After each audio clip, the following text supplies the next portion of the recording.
Yes, we're back. Episode 3, dude. Yo Ho Podcast with your host, Evan Ho. Sam isn't here. He just bolted out the door. Was like, this sucks.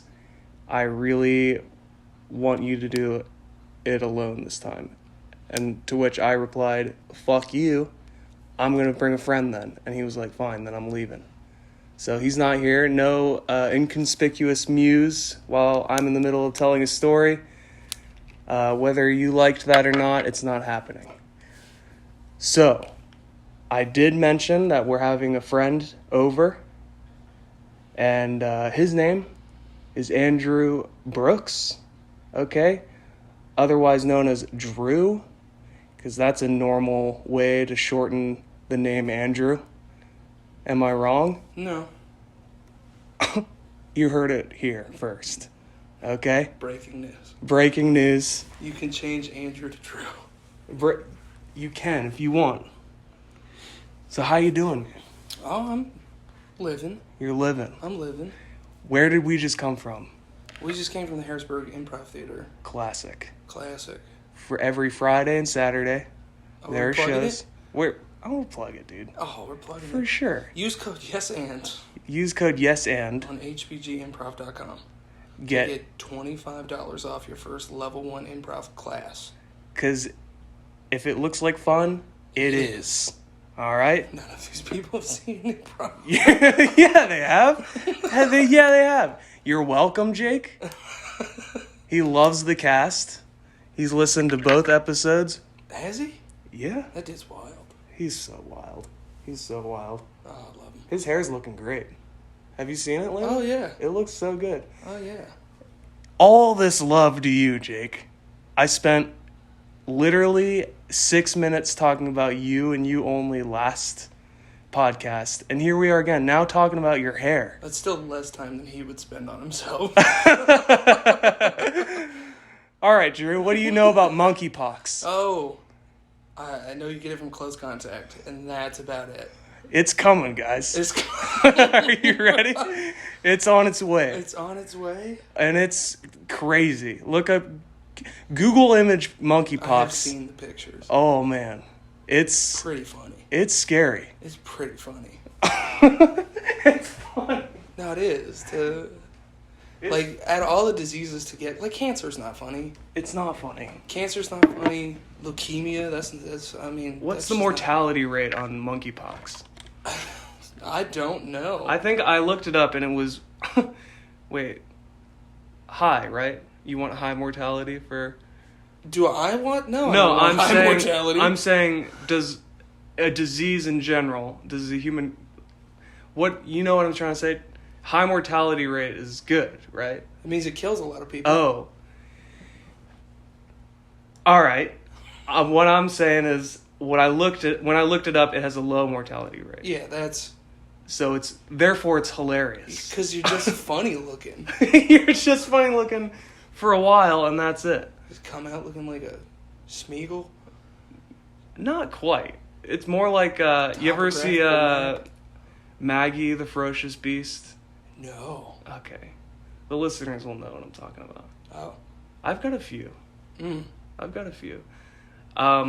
did I did shoot out the first episode to a bunch of people, therefore it has way more views than the second one.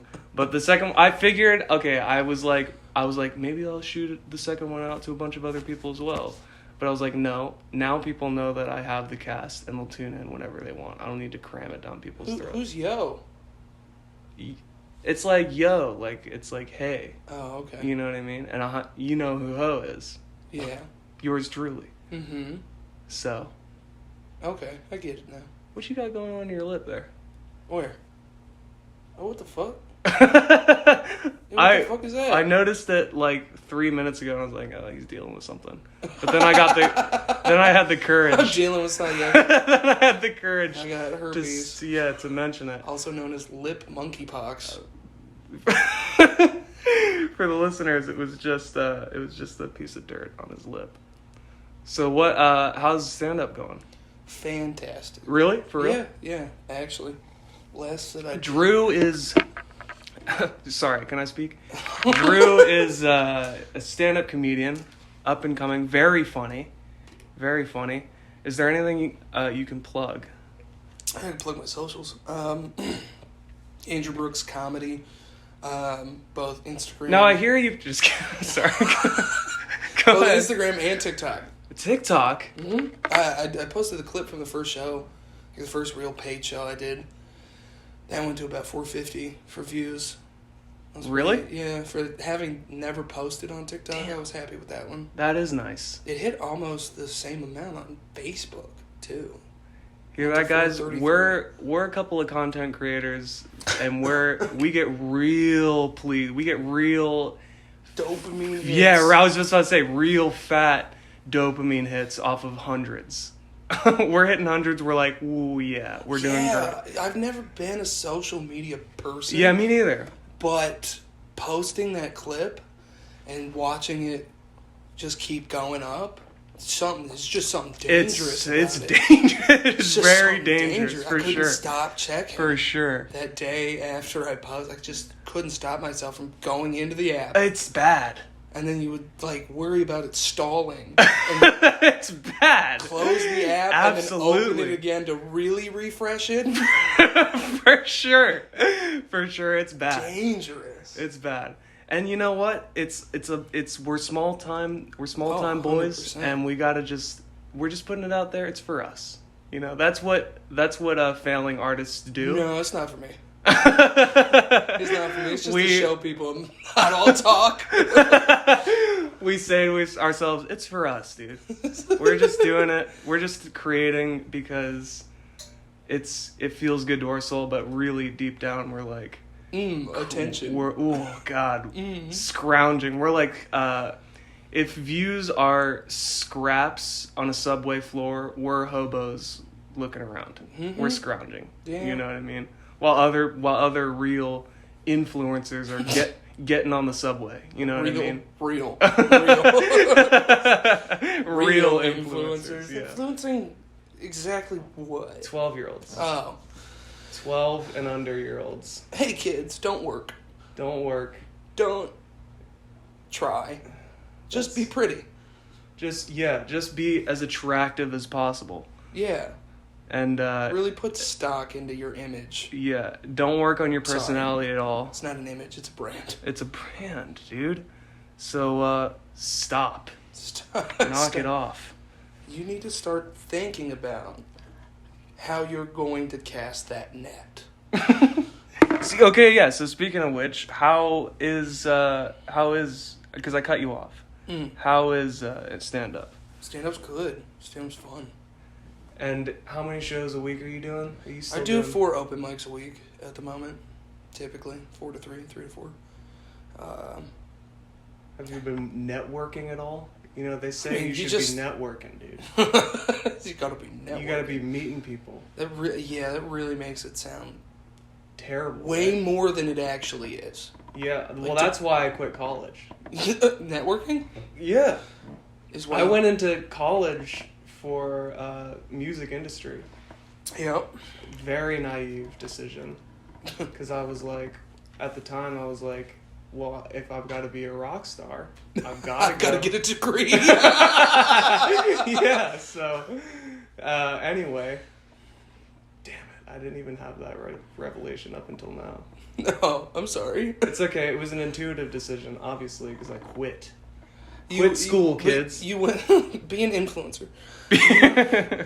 You chose to go in to be a rock star? Because I feel like most people that go into college for music are trying to come out like producers. If I'm being transparent, like, okay, so I went to school. Out of high school, I went to this like alternative education thing in North Carolina. It was like a community boot camp, for lack of a better term. You kind of like learn how to live in community. Actually, it was really great. But I can elaborate on that more. After that ended, I kind of just went home and was living in my mom's basement with my girlfriend Very dark, literally. Mm. And, it was fine, but from that point on, I was like, okay, well, now I need to do something. And my dad was like, I'll help you go to college. And that was like, yeah, I ought to seize that opportunity. How long did you make it? 2 semesters. Yeah. And then that sucked. But then I got a job offer at another like hippy dippy alternative opportunity. So I was like, this is the pirate's life for me. The pirate's life for me. Yeah, pirates, real hippy dippy. Yeah. Oh, they are, dude. The pirates? Yeah. Hell yeah, they're hippy dippy. Think about it. They don't bathe. Uh-huh. They're constantly drinking. And they're kind of evil a little bit. Oh, you're calling hippies evil? They're a little hippies are a little evil. Oh, I agree with you. They I think the big difference here is that like pirates were about it. Yeah, they were about it. Also, I think I learned recently actually that pirates were like sick as hell. Oh yeah, I'm sure. They were like stealing from. They were Robin Hood. They were. Like, they had a community, and they were like, I'm not educated on this at all. About like Caribbean pirates, but apparently they were, gay for one, very progressive. Out of necessity. Yeah, yeah, and they were stealing from the rich and giving back to their community. Of other pirates. I don't know. I guess they had probably port towns that they would dock in, and they, buddies that were like in there. Have you ever played Assassin's Creed Black Flag? Oh, yeah. Okay, so it's exactly that.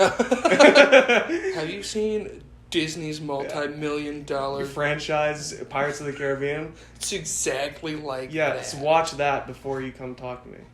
Anyway, so I went to college for fucking music industry, and you got through the 2 semesters. Yeah, but what was the networking part? So that was the thing. It was like I went from this very like it was very insular, but also it was very like love and light, like healing the human earth relationship was like their motto, healing the human earth relationship. It was very at the thing out after high school, right? So I went from there, very like community minded, very like yeah, right. I make jokes about evil hippies, but also there are a lot of people that I love there. And there, I had a good time in a lot of ways. And then you go to college. Yeah, so it was very community minded there, and then I go to college for music industry, which is the most self-centered like industry you can get into. Like literally people signing blood contracts to like producers and stuff. Yeah. So it's like that really put a bad taste in my mouth. And I think I probably used that as an excuse to just, like, not do traditional schooling. Sorry, Dad. But I ended up doing a bunch... excuse. I've ended up doing a bunch of other cool stuff, too. So I'm not feeling too down on myself about it. I thought about journalism. I thought about going to school for journalism. So I had taken a class in high school. My teacher was all about it. She told me, after writing for the school paper, that I needed to major in journalism. And I was like, think about it. She told you that my teacher, she was like, you need to major in journalism.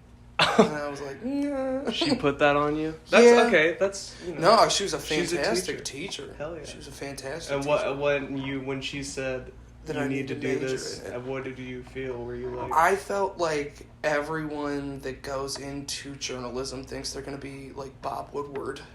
I don't know. One of the dudes that broke Watergate. Oh. Yeah. You ever seen All the President's Men? No. It's a great movie about breaking Watergate. Wow. Okay. Yeah. I'd love to see that. It is a fantastic movie. Just for the listeners, I made a joke last episode about... for the listeners and Drew, actually, I made a joke last episode about the 4th of July and how I thought yesterday was the 4th of July. Because my dad called me and he was like, hey, what'd you do on this big holiday? And he mistakenly told me that it was 4th of July. So thanks a lot, Dad. Now I look like an idiot on my own podcast. Thanks, jerk. I hope as you continue to do this, you constantly just stop to talk to your dad. Stop to talk to my dad. I really hope this podcast takes off.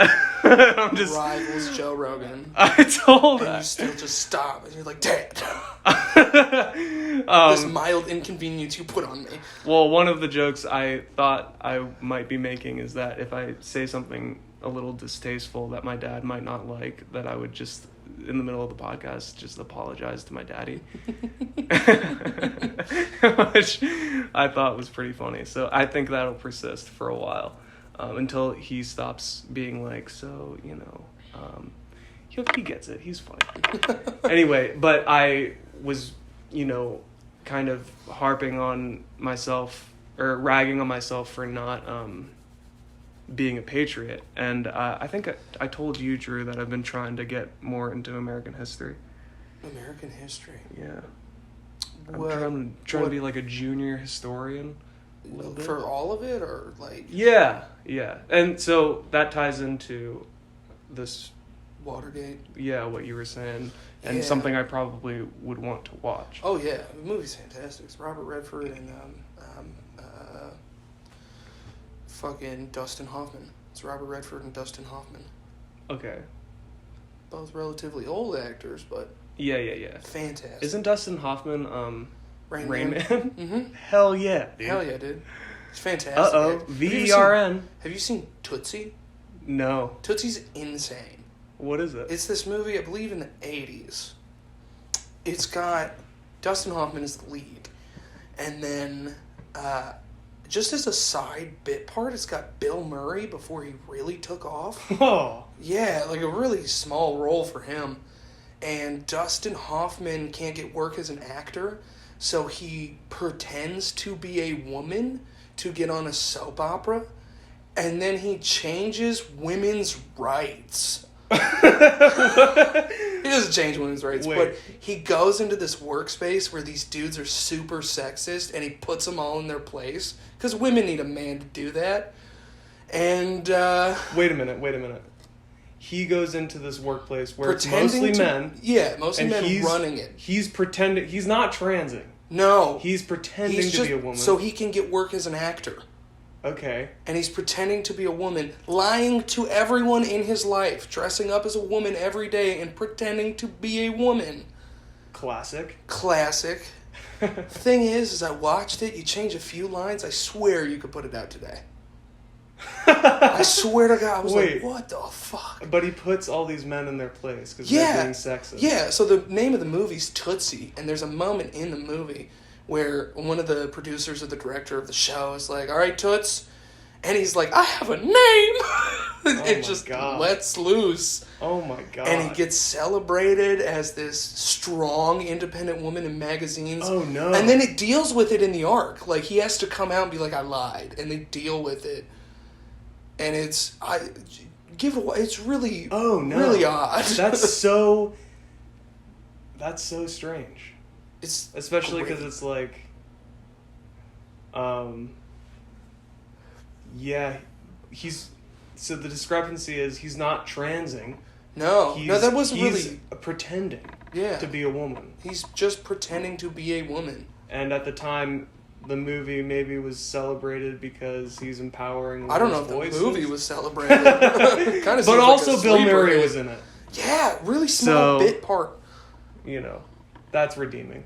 There are moments with specifically Bill Murray where like Dustin Hoffman comes out in a bra and is getting ready, and Bill Murray, who I think is his roommate at the time or not, I don't remember, but he's like, What are you, one of those weirdos? And it's like, okay, well, that has to go. That, Oh we can't my have that. god, dude. Right. One of the Bill Murray says that? Yeah.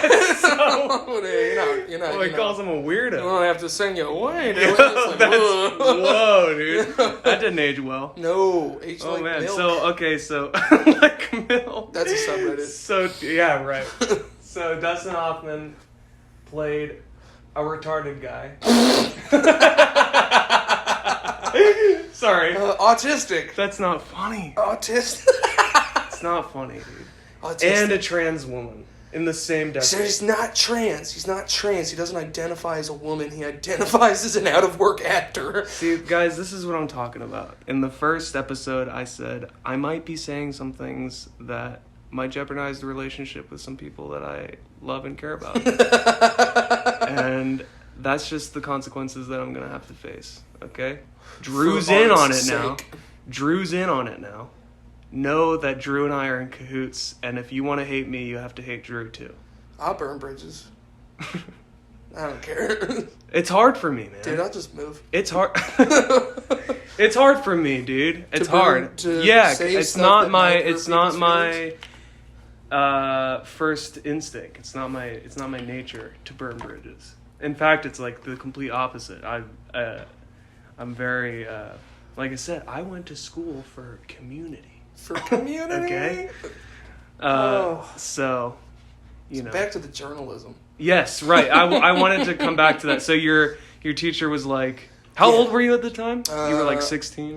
17, 18. Okay, so your teacher was like, you need to be a journalist. She's like, you need to go to school for journalism. And you thought it was going to be like... I figured that everyone gets into journalism to be Bob Woodward, one of the people that broke Watergate.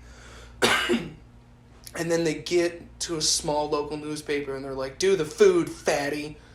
And they lose all of their journalistic, artistic integrity. They feel like they're going to bring the truth to the people, what we should hear. And it's just like, write this for clicks so we can make money off of ads on our wall. And that's what turned me off. Yeah. And I also think... But this was before you had graduated? You were, like, looking into it? Or you did go to college? I went to a semester at Hack, which is a community college around here. Okay. That's where I went to college. Yeah. I went to a semester. I went to the one in York. And they had a journalism program? No, I was just doing gen eds at the time. Okay. I was going to go to Temple in Philly for communications, but I was going to go for film. Is Temple like a nice school? Yeah. You have the grades for that? Oh, Temple didn't give a fuck, dude. Oh, really? I mean, we're not talking Ivy League, but like, I didn't have any extracurriculars aside from improv in high school. I just did one semester at a community college so I could get into Temple, and I wrote a fantastic essay, and I got accepted. Thing was about Temple though, I got accepted. I quit my job. I was working at FedEx at the time, so it's not like a big loss. Right. But I quit my job. And this is over Christmas break because I'd done a semester of college.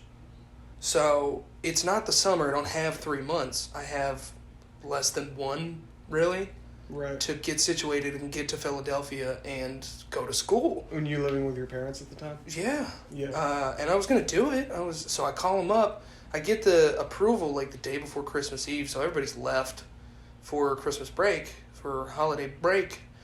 And I wait a week and I call in and I'm like, all right, I'm ready to move. And they go, we don't have any room. I went, what? They're like, we don't have any room. We don't have any dorms. I was like, how did you black out of college like a flight? How'd you do that? And they were like, I don't know. We don't have any room. They said, I don't know. You're fucking with me. 100%. I mean, it's the classic bureaucratic bullshit where they kept passing around the book, call these people, call this person, call that person, and nobody had an answer. So what do they want you to do? They want you to find an apartment? Yeah, and campus? I'm poor, and I had to do it in less than a month in Philadelphia. Right. Wasn't happening. So I went there in person to talk to somebody in administration. Yeah. Jesus. So I was just like, can't I just come the semester after once people have left and like deal with this over the summer? Just take the semester. And they were like, we don't do that. What do you mean? They were like, we don't hold acceptance. You have to drop out. So I go to the school and I'm like, can't I talk to anybody? I go in and walk into the administrative office and I'm like, I just need to talk to somebody. And they're like, all right, write your issue down and your Temple ID on this piece of paper. You don't have a Temple ID.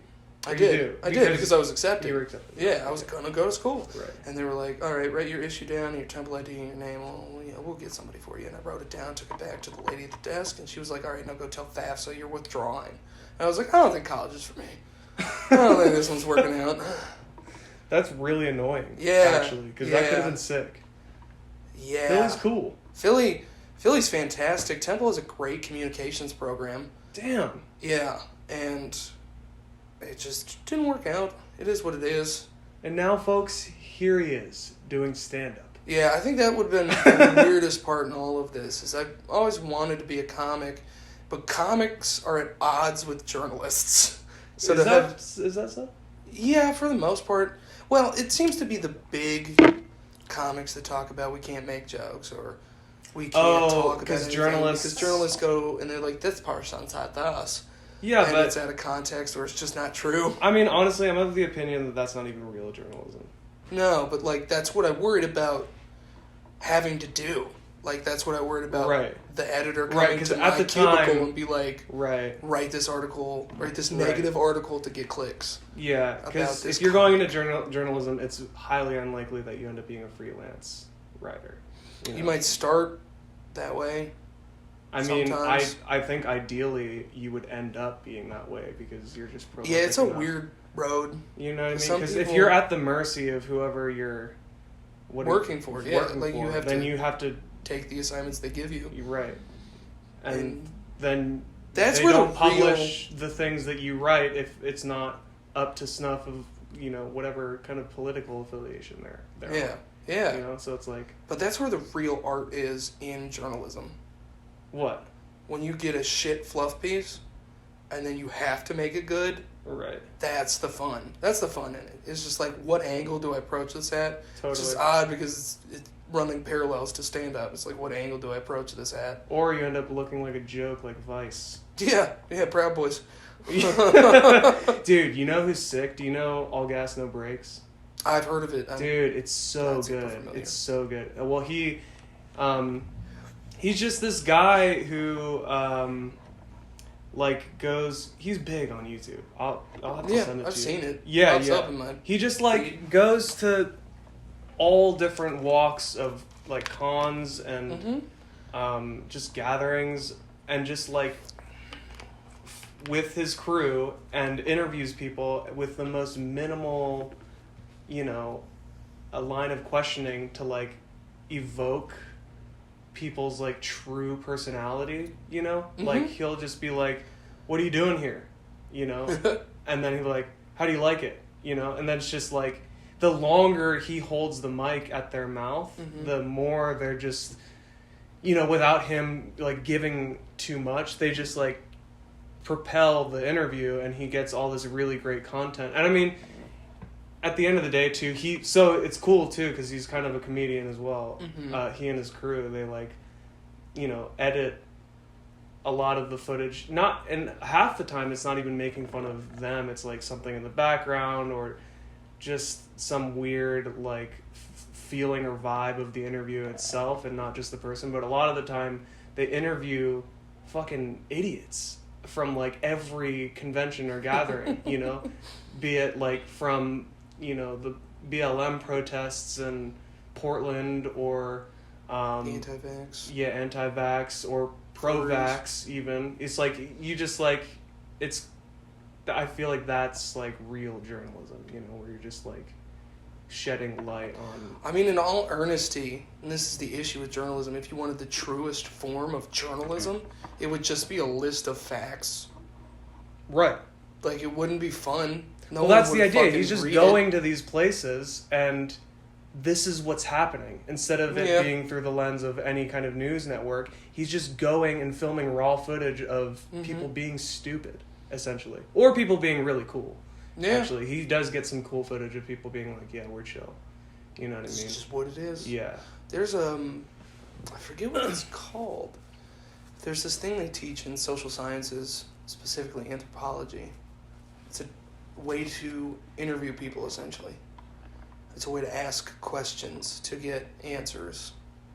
And it's not super complicated, but essentially it just comes down to Sorry, what is this? This is social science. Oh, yeah. There's a specific way to ask questions. I can't remember what exactly it's called. God damn it. But it was pretty much just following threads when people throw them out there. It's interviewing's not a whole lot about the questions. It's about active listening.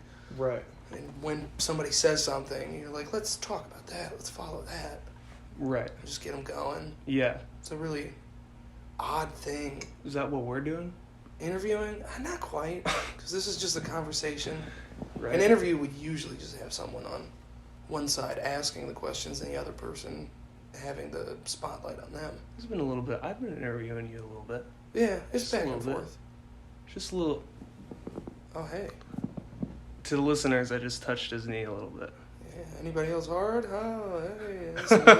It's I'm a little thing. I'm a little chicken parm. You a little chicken parm? You a little black and catfish? All right, see, now that's hack. Okay, because in the first podcast, I'm a lot of callbacks. It's gonna be a lot of callbacks. In the first podcast, I said, also inevitably, I'm gonna be regurgitating other content that I've been absorbing. Okay, Yeah, so no, chicken anybody parm. else hard is Normand. It's Mark Normand. Is that Mark Yeah, Norman? he does Chicken that all the parm. time. No, not chicken parm, but Oh. anybody else hard. Chicken parm I got from Matt and Shane Secret Podcast, but What's chicken parm did? Shane got it from somebody else. So.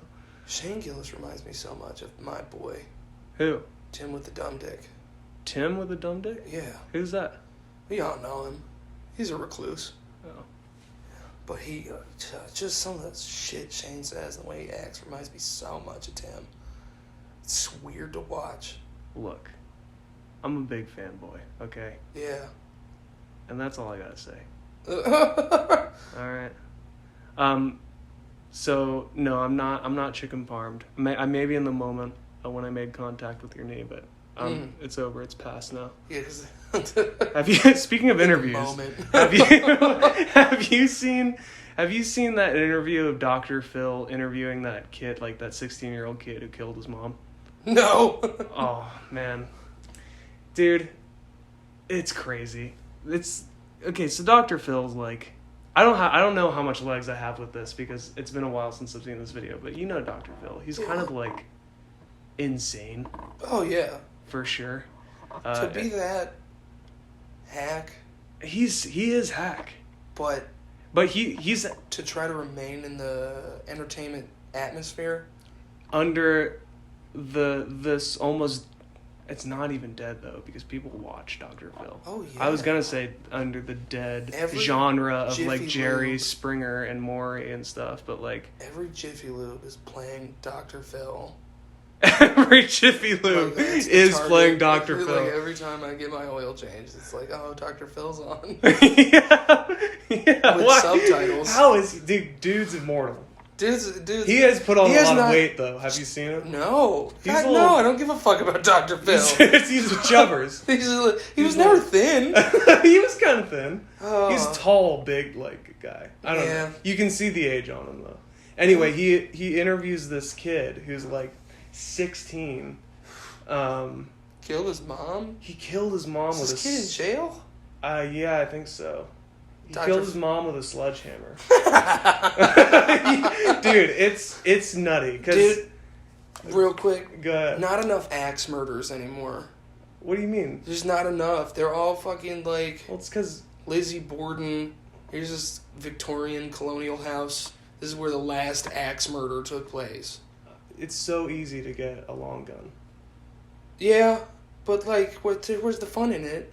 It's not supposed to be fun, Drew. It was for them. No, it's not. I'm tired of watching these ID shows where it's just people getting shot. Like, we have no good murderers. They're all shit. We haven't had a good serial killer in a long time. You're Dude, right. they're all shit. They're They're all fucking hack. shit. They're hack fucking They're murders, hack dude. murders. Where the fucking axe? Like, the axe felt like passion. There was a lot of passion. That's the pull with the axe. There's nothing leaving your body. It's a tool. It's an extension of yourself. Yeah. There's the passion. And you're swinging it, like, You're over the swinging it. shoulder Yes. multiple times. See, that's the thing. Okay. Knives are fast. Guns are they're easy. so swift. That's so. Back on the Dr. Phil thing, he interviews this kid and he's asking him questions like, what sound did your mom's head make when you swung the sledgehammer at her head? Like those kind of questions. Is Dr. Phil thinking about getting into this field? It's weird, dude.